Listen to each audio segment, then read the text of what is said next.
हे पार्थ, तनिक याद करो, जब तुम वनवास में स्वर्ग लोक को गए थे दिव्य अस्त्रों को प्राप्त करने के लिए, तुम्हारे साथ उर्वशी का भेंट हुआ था और उर्वशी तुम्हारे सुंदरता से मोहित होकर तुमको अपने स्वामी के रूप में पाना चाहता था और वो प्रस्ताव भी तुम्हारे आगे प्रस्ताव भी रखा था, पर वहां पर तुम उसके सुंदरता से मोहित नहीं हुए थे।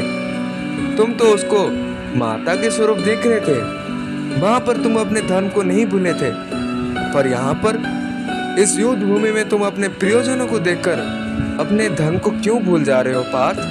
क्यों अपने कर्तव्य से पलायन करना चाहते हो? हे पार्थ, क्या तुम जानना चाहते हो इसका कारण क्या है?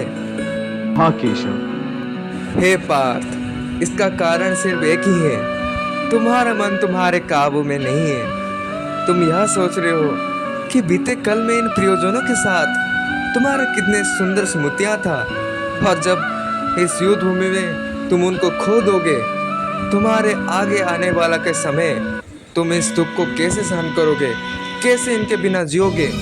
यही सोच सोच कर तुम अपने कर्तव्य से पलायन कर। तुम जो रिश्ते के बारे में शोक कर रहे हो वो तो अस्थाई है, क्योंकि रिश्ता का संबंध शरीर के साथ होता है, आत्मा के साथ नहीं। हे पार्थ, पिछले जन्म में जब तुम मृत्यु प्राप्त किए होगे, तुम्हारे लिए कौन कौन शोक प्रकट किए हैं, क्या उनके बारे में अब तुमको याद है? नहीं ना।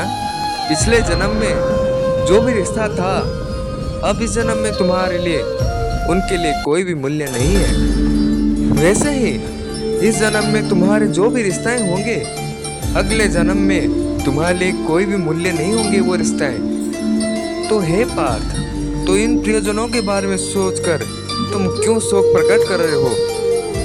हे पार्थ, भावना से ऊंचा कर्तव्य होता है, और जो अपना कर्तव्य को पालन करता है वो फल के बारे में नहीं सोचता।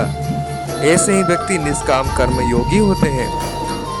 निष्काम कर्म योगी कर्म बंधनों से मुक्त हो जाता है और मन में पूर्ण शांति को प्राप्त करते हैं।